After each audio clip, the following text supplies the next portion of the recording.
In the last episode, we saw how intricate the balance in nature is.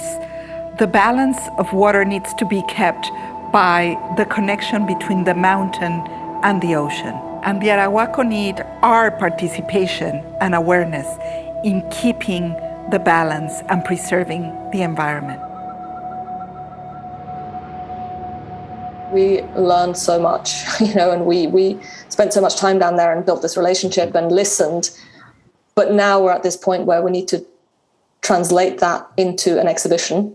And I feel an incredible sense of responsibility both towards our Indigenous collaborators and their message, and then towards the collection that's in our care, and then towards our audiences here. And so that is the big challenge now. How do we now transmit this knowledge and this collaboration and this friendship and this guidance in an exhibition setting? So I think that's what we are hoping to talk to you a little bit about on this call. Sounds great. Sounds good.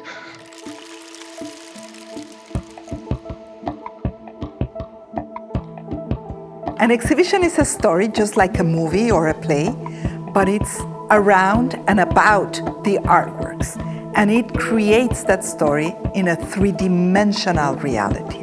So how are we gonna translate our story, our narrative, into space?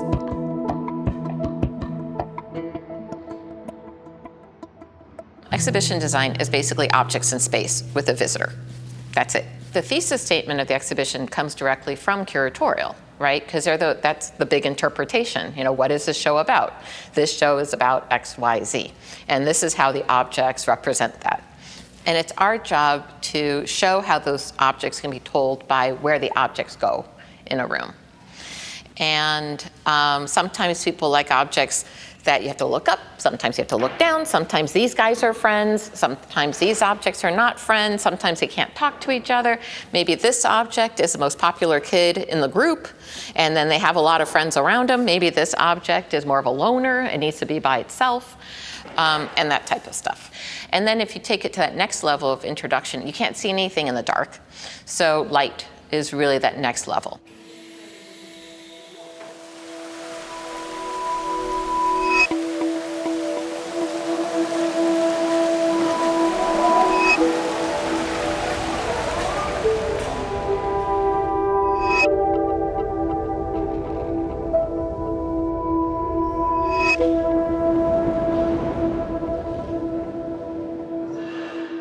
The show draws a lot from nature and landscape, and just all the different kind of environments throughout Colombia.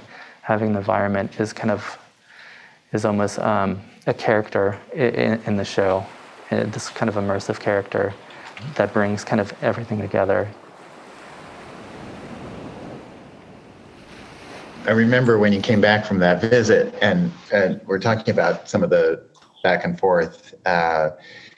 Were there initial impressions that they had about what we were doing? Maria Alicia really thought that we were far from knowing the complexity. And I think in recognizing who she is as a leader, she really wanted to teach us, because she saw that we were serious about it, but that we really were super green. we were super green. So she really helped us to in our visit to Bogotá, we saw the richness of what they know and how they see things and how open intellectually they are. They use anthropology. They are open for Indigenous collaboration. They are really, in a sense, very contemporary.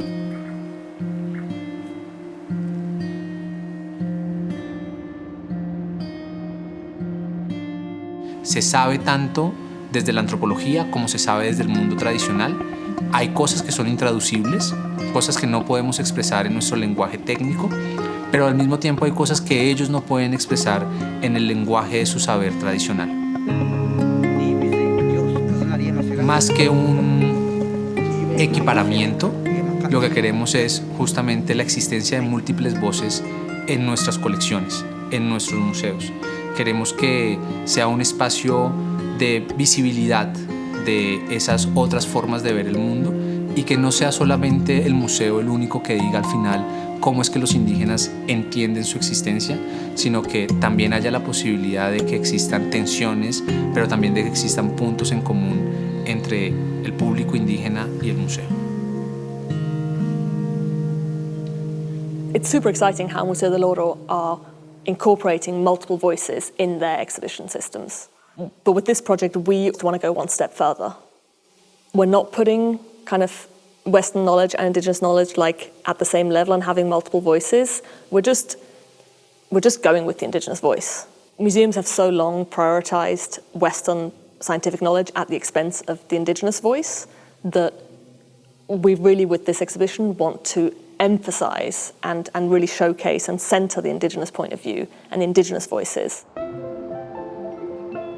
These pieces are messengers that keep balancing nature, keep balancing the relationships between everything. So we couldn't present these works without their own relationship among each other and with the landscapes and sites that they belong to. So both the catalog and the exhibition are framed with these principles. And in a funny way, we ended up leaning very heavily on the notion of us as hosts. You know, when you have someone from another culture come to visit, the things that you do to make them feel comfortable, the things that you do to make them feel welcome, and the information that you provide to other people so that they know who they're talking to and, you know, and create some sense of commonality for the purpose of conversation. So that actually, as a motif, for me as a publisher, was helpful.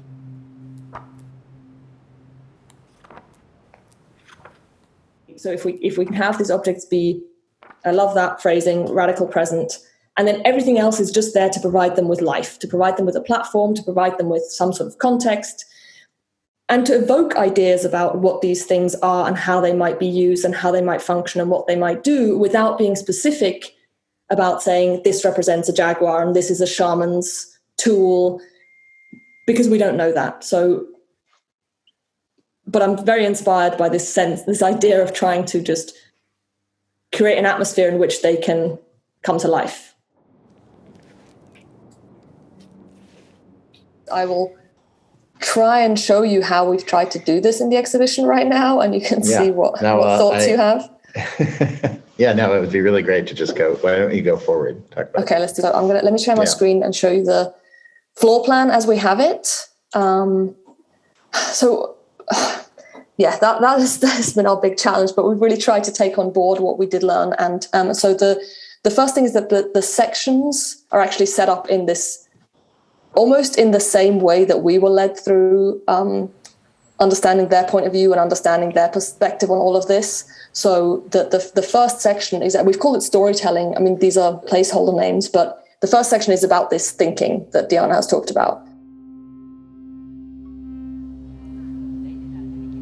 So this is our storytelling section, and so we have about, okay, that's the ancient group of cocoa-chewing.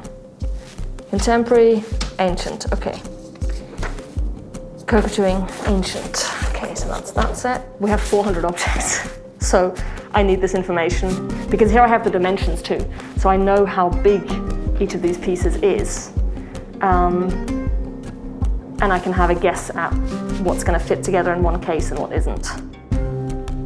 Then you get into kind of more this physical, something that's not abstract as much, but you're still trying to support that abstract. That's when your reality sets in. Then we start introducing these ideas of casework, because another part of it is how to get an object in the space you want it, right? And it's not just going to float there.